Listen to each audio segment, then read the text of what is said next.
Hi, everyone. Welcome back to the featured service from the Seekonk Public Library. And this time, we're really excited to talk about summer.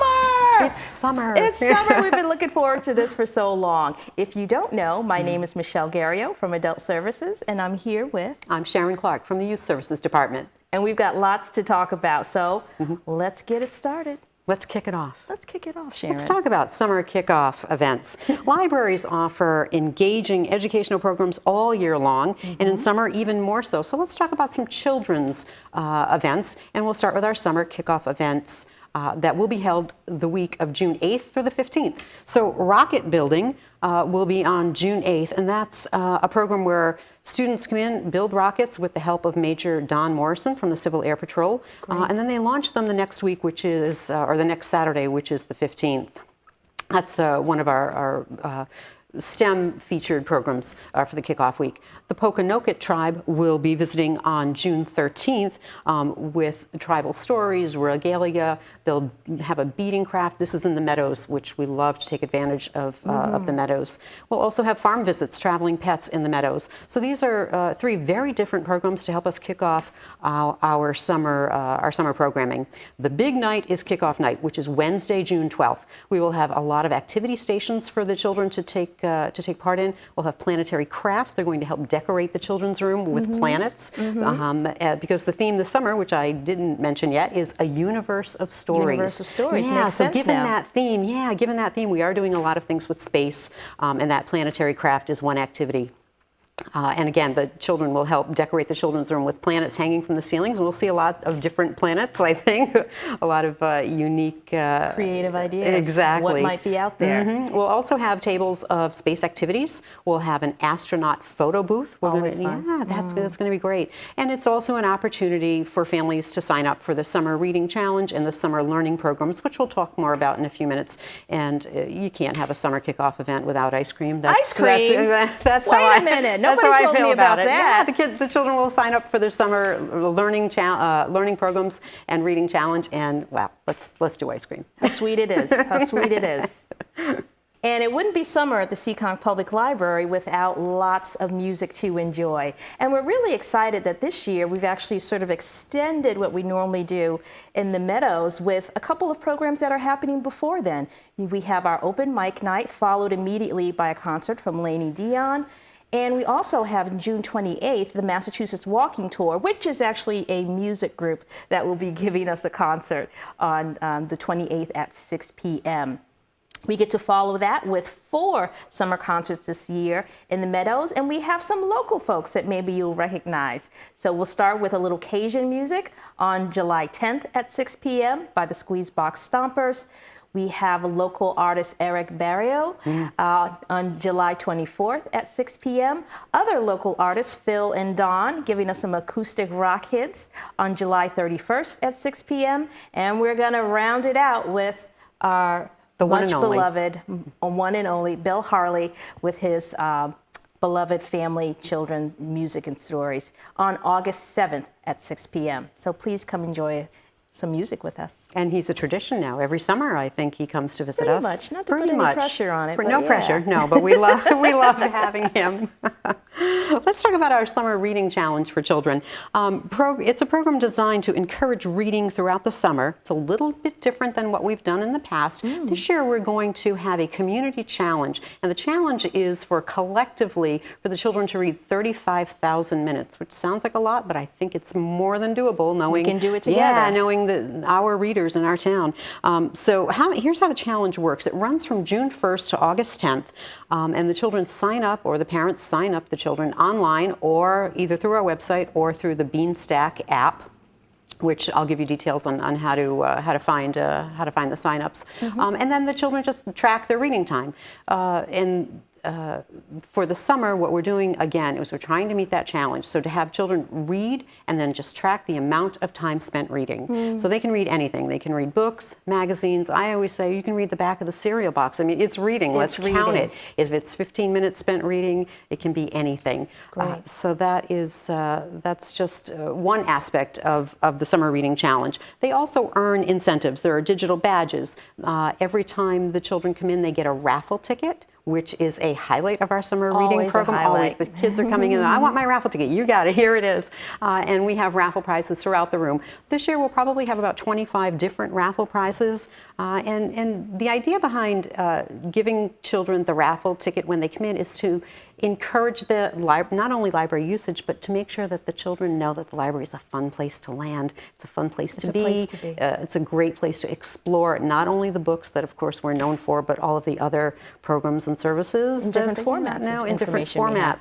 formats. So we love the raffle ticket program, and I think the kids love it too. Definitely. They really do. So that's our challenge. The other thing about our summer reading programs is that they help combat summer learning loss. Summer slide, I've heard. I've heard the expression summer slide, and now they're also talking about just summer learning in general. So to keep children reading and exploring and doing hands-on activities, it all combines to help combat that summer learning loss. That's great. We've got lots of programs that'll help with that. We do.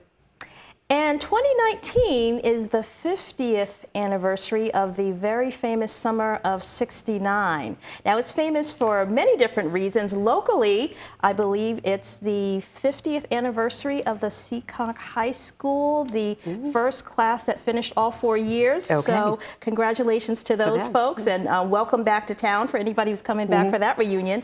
But Summer of '69 was very famous. We had lots of astronaut activity, Summer of '69, the moon landing. We had some great music with Woodstock, and it's the end of the '60s and all that the '60s meant. So we are going to be celebrating that with a movie that was very well lauded, starring Ryan Gosling. I think so. I think it is Ryan Gosling. I can say it that is. much. I can't tell you the title, but maybe you recognize That's right, we can't the say poster. that. And we're going to be going out into the meadows, kind of Woodstock-like, but not really. It'll be everyone who wants to bring their ukulele. We are going to celebrate the Beatles, which of course the '60s were their year, though they did not perform at Woodstock. They did not. We're going to right that wrong. We're going to be getting together with our Strum Along. And of course, you can register now so that you can get all of the music and you can practice for your debut on stage. And in the Youth Services Department and throughout the library, we'll have some fun tie-dye activities just to tie up that Summer of '69 celebration. Literally. Tie-dyeing. In the Youth Services Department, we're also offering summer learning programs. So in addition to the challenge, we have programs that are offered throughout the summer to engage children in meaningful, educational, and fun programs. So on your screen, you'll see a sampling of some of the programs that we're offering this season. So Family Code Night will be in July. Dino Man has a huge inflatable dinosaur in the meeting room, if you can envision that. If you know that room, it might be difficult to envision a large blown up. You're just going to have to come and see it. Thank you, Michelle. I think that's what it is. You have to see it to believe it. We have Story Time from Space, which is a program that I learned about in just doing a little bit of research through NASA. It's a program where astronauts were reading stories from the International Space Station. They recorded them, and then they make them available to libraries and to anyone throughout the world. Great for those budding scientists, those STEM lovers in our community. Exactly. So it makes that connection again, STEM and library programs and that. The other thing on your screen is Let's Sew. That's a book that we own, but it also emphasizes one of our programs, which is Learn to Hand Sew. Now, hand sewing is fun. It's also a very basic skill that can help with just sewing a button on or repairing a seam. So it's a fun program. The children will make a bookmark, Moons and Stars, to tie in with the summer reading theme. But those skills that they get during that program are transferable to so many things. So, and it's a great thing to have those tactile activities too. If we can remember the summer when the fidget spinners came out. Yes. Everybody wanted them. It was feeding that tactile sort of learning mode that so many children have, and how do you keep that going? So that's really exciting. Might have to bring that to adults sometime soon. Yeah, hand sewing. Let's see. And then on your screen, you may see some pictures on the right-hand side. Those photos are from our Paw Sox Celebrate Readers Night. We do that every year. So the Paw Sox love to sew. I know. I kind of don't want to talk about the Paw Sox because I'm sad, and truly I am. Well, you've got to come to this yes, and we meet together Let's see, right beyond first base. We meet together as a group, Seekonk Together. We have our banner. It's a Seekonk Public Library. These are the children who have read throughout the summer. We really want to recognize that and applaud that. Then the children get to go out onto the field as they announce their name on the microphone. They walk across the field before the game starts. It's just a wonderful program of community celebrating reading, and it's summer, and it's at McCoy Stadium. It's all good. We got to do it this year, folks. You have to do it. So all of the details for all of the programs that I just talked about are on our website, seekonkpl.org, and also on our children's page. So for all the dates and all the details, that's where they are. And you may have heard us mention this more than a few times, but we have lots going out in the meadows this summer. We're really looking forward to this beautiful weather, and while we have it, we're going to take the library outdoors. So we have programs on nature, nature exploration. We've got our summer concerts, of course. We've got programs for all the different age ranges, from adults, teens, and children. And there's a lot of new things that we're trying to bring in this summer as well. So when you do visit the library, you can take a copy of one of these flyers that we have, so you can see all the wonderful things that we'll be out there doing in the meadows. Sometimes people say, what's going on? Why are all those cars out there? We'll get one of these Have a Ball in the Meadows flyers. And what's going on in the meadows? And you'll know, and hopefully you'll be able to join us. Anytime you want to know more about what's going on in the library or why there's so many cars in the parking lot, you are welcome to contact us. You can contact us by email or by stopping in or giving us a call during those business hours. We really look forward to seeing you over this summer. Let's get out there and have fun. We'll see you there. Thanks.